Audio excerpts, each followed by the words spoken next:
Good afternoon বন্ধুরা, এখন আমি লেবু কাটতে বসে গেছি।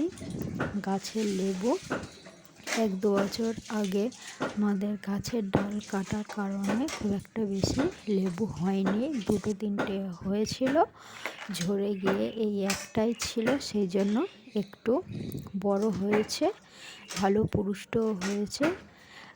কখন কোন দিন পড়ে যায় আমাদের লেবুটা আর খাওয়া হবে না, খেয়ে নেওয়া হবে বলে পাড়া হয়েছে। সেই জন্য এখন দুপুরবেলা আমি ছাড়িয়ে নিচ্ছি। লেবুটা কত সুন্দর হয়েছে দেখুন বন্ধুরা,